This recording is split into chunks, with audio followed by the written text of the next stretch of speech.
সকালটা তো সেদিন অন্য দিনের মতোই ছিল রে। কাজে যাবি বলে অন্য দিনগুলোর মতোই তাড়াহুড়ো করে রেডি হয়ে মা আসেই বলে বেরিয়ে গেলি। 3 বছরের তোর ওই ছোট্ট মেয়েটা দোরগোড়ায় দাঁড়িয়ে তোকে টাটা করে বলছিল, তাড়াতাড়ি ফিরবে বাবা, তার সময় কিন্তু চকলেট আনতে ভুলো না। একটু পেছনে এসে ওকে কোলে নিয়ে আচ্ছা বাবা বলে একটা হামু খেয়ে চলে গেলি তুই। অনেক ভালোবাসতি তুই তোর ওই ফুলের মতো ছোট্ট মেয়েটাকে। কাল রাতেও তোর বুকের উপরে উঠে ও যখন খেলা করছিল, তোর ছোটবেলার কথা মনে পড়ছিল আমার খুব। গরিব ছোট্ট সংসার আমাদের, দুর্বিষহ এই সমাজের মাঝে অনেক কষ্ট করে তোকে আগলে রেখেছিলাম। আশা ছিল তুই একটু বড় হলেই আমাদের সব দুঃখ কষ্ট শেষ হয়ে যাবে। বড় হলি তুই, ছোট্ট একটা ফ্যাক্টরিতে চাকরিও পেলি তুই। সুদিনের স্বপ্ন দেখতে দেখতে দিনগুলো ভালোই কেটে যাচ্ছিল আমাদের। বাড়ির এই কটা প্রাণীর বর্তমান ভবিষ্যৎ সব কিছুই যে তুই।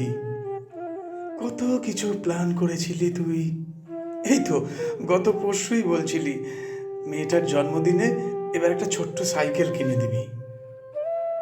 বাবার শরীরটা ভালো যাচ্ছে না, বাবাকে এই রবিবার ডাক্তারখানায় নিয়ে যাবি। উঠোনের তুলসী মন্দিরটার প্লাস্টার চটে গেছে, এবার সুন্দর করে লাল প্লাস্টার করে দিবি। মা বৌমা খুশি হবে।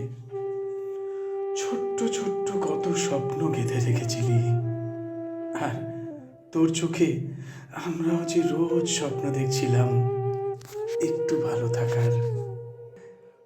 সারাদিনের খাটাখাটনির পরে রোজ দিনের মতো বাড়ি এসে স্নান করবি বলে বৌমা যখন গরম জল উনুনে চাপিয়েছে, দরজায় হেলান দিয়ে ছোট্ট নাতনিটা যখন তোর পথ চেয়ে তাকিয়ে আছে সেই টফি নেবে বলে, বৌমার মোবাইলে হঠাৎ করে তোর ফোনটা বেজে উঠল।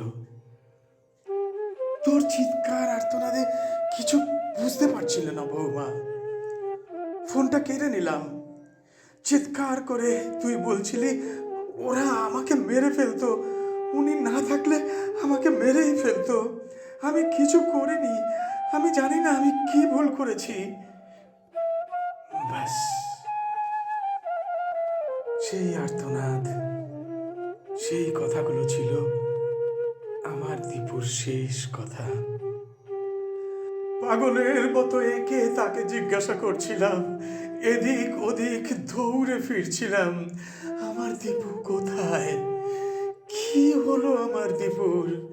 নাতনিটা নাতনিটা কোলে এসে জড়িয়ে ধরে জিজ্ঞাসা করছিল, বাবার কি হয়েছে দাদু। ঠাকুর আসনের সামনে গিয়ে ওর মা মাথা ঘুরছিল, বৌমা কেমন যেন পাগলের মতো করছিল। আমি শুধু একটাই কথা ভাবছিলাম, ওই লোকটা বলে যাকে বলছিল আমার ছেলে, ঈশ্বর তার মঙ্গল করুন, উনি আমার ছেলেকে বাঁচিয়ে দিয়েছে। তারপর তারপর শুধু ছবি। কারা যেন ওকে টানতে টানতে নিয়ে যাচ্ছিল, পুলিশগুলো যেন চাইছিল ওকে ওরা নিয়ে যাক। ও যেন নিজের মৃত্যুকে নিজের চোখের সামনে দেখতে পাচ্ছিল। ও যেন আরো অনেক কত কথা বলতে চাইছিল ফোন করে বৌমাকে। না, আর বলা হলো না। ওই জঙ্গি উগ্রবাদী কট্টর ধর্মান্ধ মানুষগুলো আমার দীপুকে টেনে হিচড়ে মারতে মারতে আধ মরা করে শত সহস্র মানুষের সামনে তার দিয়ে গাছে ঝুলিয়ে ওর ওই নিষ্পাপ জীবন্ত শরীরটাকে আগুন জ্বালিয়ে দিল। ওর পাগুলো নড়ছিল, শেষবারের মতো যেন বাঁচার চেষ্টা করছিল। উফ, কি দুর্বিষহ, কত কষ্ট পেয়েছে আমার ছেলেটা। বাঁচাও বাঁচাও করে কত চিৎকার করছিল।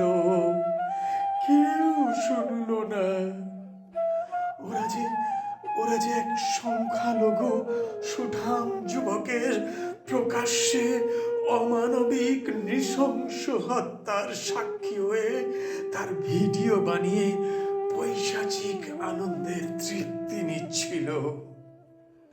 আমাদের অতীত, আমাদের বর্তমান, আমাদের ভবিষ্যতের সব স্বপ্ন নিমেষে শেষ করে তিল তিল করে বড় করা আমার বাচ্চাটাকে শত সহস্র মানুষের সামনে এভাবেই শেষ করে দিল ওরা।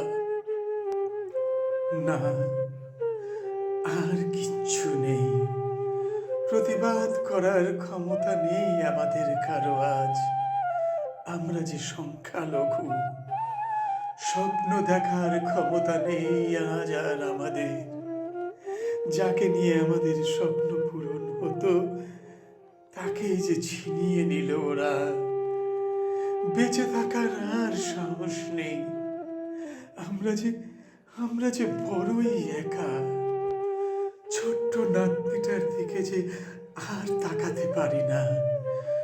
লক্ষ্যের মতন বৌমার ওই সুন্দর কপালের দিকে আর যে দেখতে পারি না। ওর মায়ের হাহাকার আর যে শুনতে পারি না। এভাবে মরে মরে আর যে বাঁচতে পারি না। যদি পারতাম ওই কট্টর মৌলবাদী সন্ত্রাসবাদী নিষ্ঠুর পশুগুলোকে একবার জিজ্ঞাসা করতাম, জীবনের দীপ তো সবারই নিভে যায়, আমার দীপুর দীপ নেভাতেই যদি হতো ওকে এত কষ্ট দিলে কেন? জিজ্ঞাসা করতাম, তোমার আল্লাহ তো নিষ্পাপকে মারতে শেখায়নি, তাহলে আমার ভগবানের নিষ্পাপ সন্তানকে কেন এভাবে শেষ করলে? আল্লাহর দোহাই দিয়ে এক এক করে শেষ করেছে ওরা বাংলাদেশের নিরীহ ঈশ্বরপ্রেমী মানুষদের। ওরা করেছে, ওরা করছে, ওরা করবে। আর আমরা ঈশ্বরের পায়ের কাছে মাথা ঠুকে ঠুকে চোখের জলের সাগরে এভাবেই সব স্বপ্ন ভাসাতে থাকব। এভাবেই সব স্বপ্ন ভাসাতে থাকব।